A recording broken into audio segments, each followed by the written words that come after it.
Hi అందరికీ.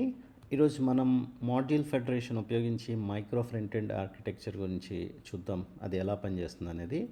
ఇది simple concept. Like ఒక పెద్ద అప్లికేషన్ని చిన్న చిన్న పార్ట్స్గా డివైడ్ చేసి విభజించి దాన్ని ఒక హోస్ట్ ఈజ్ నథింగ్ బట్ ఒక ర్యాపర్లోకి ఎలా దాన్ని ఇంటిగ్రేట్ ఫెడరేట్ చేస్తామనేదే micro front end architecture. And ఈ వీడియో ముఖ్య ఉద్దేశం ఎలా చేస్తాము అనేది. సో ఫర్ ఎగ్జాంపుల్ ఇక్కడ చెక్ చేసినట్టయితే ఇక్కడ 5173 ఉంది పోర్ట్ నెంబర్, అండ్ ఇక్కడ 3000 ఉంది. సో ఈ రెండు డిఫరెంట్ వేరే వేరే సర్వర్స్లో రన్ అవుతున్నాయి. కానీ ఈ 3000 పోర్ట్లో రన్ అయ్యే అప్లికేషన్ తీసుకొచ్చి మనము ఈ హోస్ట్ అప్లికేషన్లో ఇంటిగ్రేట్ చేసాం త్రూ మాడ్యూల్ ఫెడరేషన్. ఓకే, దాన్ని ఎలా చేయొచ్చు అనేదే మనం చూద్దాం. ఓకే, సో కోడ్ కనుక చూస్తే మనకి రెండు ప్యాకేజెస్ నేను ఆల్రెడీ రెపో క్లోన్ చేసుకున్నాను. నేను లింక్ ప్రొవైడ్ చేస్తాను. So if you want to play, మీరు దాన్ని క్లోన్ చేసుకొని మీరు చూడొచ్చు ఎలా పనిచేస్తుంది అనేది. సో హోస్ట్ అప్లికేషన్లో ప్రైమర్లీ ప్యాకేజ్ చేశాను. సో ఇదేంటంటే డిపెండెన్సీస్ మనం డిఫైన్ చేసిన lit web components and dev dependencies కూడా మనము చేసాం. అలాగే ఈ మైక్రో ఫ్రంట్ ఎండ్లో మనము ఆర్ఎస్ బిల్డ్తో పాటు ఎన్ఎక్స్ కూడా వాడుతున్నాం. ఎన్ఎక్స్ ఏంటంటే ఇది మోనోరెపో ఆర్కెస్ట్రేషన్ చేస్తుంది అనమాట. ఇది మల్టిపుల్ ప్యాకేజ్ని మేనేజ్ చేస్తుంది. For example NX run many target build all command use చేస్తే అన్ని ప్యాకేజ్లు ఒకసారి బిల్డ్ చేయొచ్చు అనమాట. అది ప్లస్ క్యాషింగ్ యూజ్ చేస్తుంది, డిపెండెన్సీ గ్రాఫ్ యూజ్ చేస్తుంది. ఏవైతే ప్యాకేజెస్ మాడిఫై అయినాయో అవి మాత్రమే అది బిల్డ్ చేస్తుంది అనమాట. డౌన్ ద లైన్ మీకు చాలా అప్లికేషన్స్ అయిపోయాయి అనుకోండి, అది ప్రతి అప్లికేషన్ వెళ్ళి బిల్డ్ చేయదు. ఏదైతే అప్లికేషన్స్ టచ్ చేసామో ఆర్ మాడిఫై చేసామో అవి మాత్రం బిల్డ్ చేసి డిప్లాయ్ చేస్తుంది. సో అందుకనే మనం ఎన్ఎక్స్ చేసుకుందాం. అండ్ ఆర్ఎస్ బిల్డ్ సింపుల్, మీ అందరికి తెలిసే ఉంటుంది. ఇది రస్ట్ బేస్డ్, చాలా ఫాస్ట్గా పనిచేస్తుంది. ప్లస్ ఇది ఏంటంటే మీకు బిల్డ్ కోడ్ బిల్డ్ చేస్తుంది అంతే. Like browser ready code build చేసి ఇస్తుంది మీకు, distribution files and all. Okay, so మనం ఫస్ట్ దీన్ని ఎలా పనిచేస్తుందో చూద్దాం. ఫస్ట్ మనం రన్ చేద్దాము. ఇన్స్టాల్ చేసి డిపెండెన్సీస్ అన్నీ, ఇప్పుడైతే నోడ్ మాడ్యూల్స్ అయితే ఇన్స్టాల్ చేసి లేవు, మనం రన్ చేస్తే ఎర్రర్ వస్తుంది. సో ఫస్ట్ ఇన్స్టాల్ చేద్దాం, npm install, and then remotes కూడా npm install. So as you can see now మనకి నోడ్ మాడ్యూల్స్ అవి ఇన్స్టాల్ అయినాయి. సో npm స్టార్ట్ ఉంది కాబట్టి స్క్రిప్ట్ మనం npm స్టార్ట్ చేద్దాము. అండ్ దెన్ ఇక్కడ మనము npm స్టార్ట్ చేస్తే పనిచేయదు, ఎందుకంటే మనం individual packages work space components run చేయాల్సి ఉంటుంది. సో ఏం చేద్దామంటే npm run start work space, and మన కాంపోనెంట్ నేమ్ ఏంటి, దీని ఆర్కిటెక్చర్ ఆర్ ఫోల్డర్ స్ట్రక్చర్ చూస్తే కనుక ఇదంతా ఎన్ఎక్స్ ప్యాకేజ్ స్ట్రక్చర్ వాడుతుంది. సో అండర్ ప్యాకేజెస్ మనకి ఒక రెపో ఉంది, which is the package or application. We calling that as a MFE-X registration. Okay, but దాని అప్లికేషన్ నేమ్ ఏం పెట్టామంటే MFE registration. ఓకే, ఇందులో చూస్తే మీకు రూట్ లెవెల్ ప్యాకేజ్ చేసాను ఉంది, తర్వాత ఒక అప్లికేషన్ లెవెల్ కూడా ఉందన్నమాట. సో రూట్ లెవెల్ మొత్తం కామన్ ఏవైతే ఉన్నాయో అది బిల్డ్ చేసుకుంటుంది. తర్వాత root level any specific, for example the react కావచ్చు ఆర్ వెబ్ కాంపోనెంట్స్ కావచ్చు, ఆర్ మేబీ యాంగులర్ కావచ్చు, or any other view technology A tech stock అయినా కూడా డిఫరెంట్ ప్యాకేజెస్ అది ఆటోమేటిక్గా మీకు ప్రతిదానికి ఇన్స్టాల్ చేసుకుంటుంది అనమాట. Root is for common.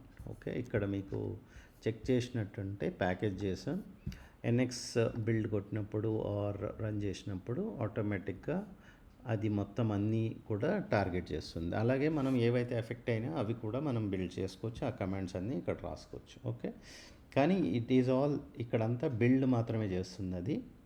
Okay, కానీ అప్లికేషన్ రన్ అది అవ్వదు. అందుకనే మనం ఇందాక చూసినప్పుడు అది రన్ అవ్వలేదు. సో మనం ఏం చేస్తాం, ఎంఎఫ్ఈ ఇక్కడ ఏముంది, application name MFE registration. So MFE -registration. So ఇది 3000 పోర్ట్లో రన్ అవుతుంది. ఓకే, ఇది 3000లో రన్ అవుతుంది. విల్ సీ ఎలా ఇది అనేది. అండ్ దెన్ మనము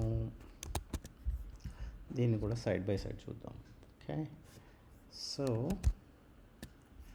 ఇక్కడికి వచ్చి విల్ ఓపెన్ దిస్. ఓకే, ఇప్పుడు ఇక్కడ ఆల్రెడీ ఇది రన్ అవుతుంది కాబట్టి ఇక్కడ మనకి మాడ్యూల్ ఫెడరేషన్ అయిపోయి ఆ కాంపోనెంట్ అనేది ఇందులోకి లోడ్ అవుతుంది. For demo purpose let's cancel this. Okay, control C. So ఇక్కడ ఏమవుతుంది, ఇప్పుడు ఇది స్టాప్ అయిపోయింది. సో ఇది పనిచేయదు. ఏమవుతుంది అనేది చెక్ చేసుకుంటే మనకి కన్సోల్లోకి వెళ్ళి ఇక్కడ ఎర్రర్ ఏం చూపిస్తుంది, రిమోట్ ఎంట్రీ ఫైల్ అవైలబుల్ లేదు అనేది చూపిస్తుంది. Okay, even if you go to నెట్వర్క్కి వెళ్ళినా కూడా మనం లోడ్ చేస్తే సేమ్ ఇష్యూ వస్తుంది, remote entry .js file. Okay, so remote entry JS file ఎలా పనిచేస్తుంది అంటే, మళ్ళీ మనం స్టార్ట్ చేద్దాం సర్వర్.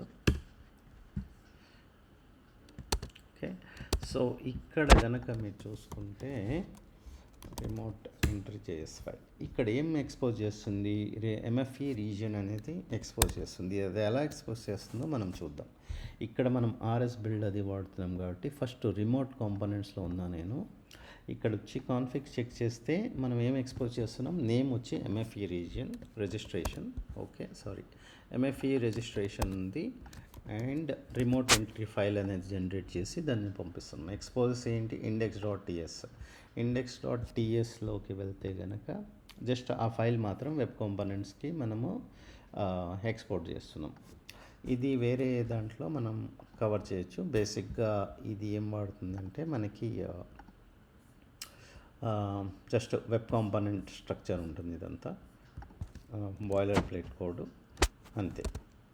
అండ్ దెన్ ఇది ఇక్కడ ఎక్స్పోజ్ చేస్తున్నాం, కానీ రిమోట్ దీంట్లోకి ఎలా వస్తుందో అనేది ఇప్పుడు ప్రైమర్లీ మనం చెక్ చేస్తే కనుక పక్క పక్కనే పెట్టి ఇక్కడ మనము వెలిసి micro front end RS build. Okay, and then ఇందులో హోస్ట్ అప్లికేషన్ ఇది వచ్చేసి మీకు remote component. Okay, remote entry చేసాము. ఇక్కడ వచ్చి మనం దాన్ని ఎలా లోడ్ చేస్తున్నామంటే మాడ్యూల్ ఫెడరేషన్ ప్లగ్ఇన్ యూస్ చేసి ఎంఎఫ్ఈ రిజిస్ట్రేషన్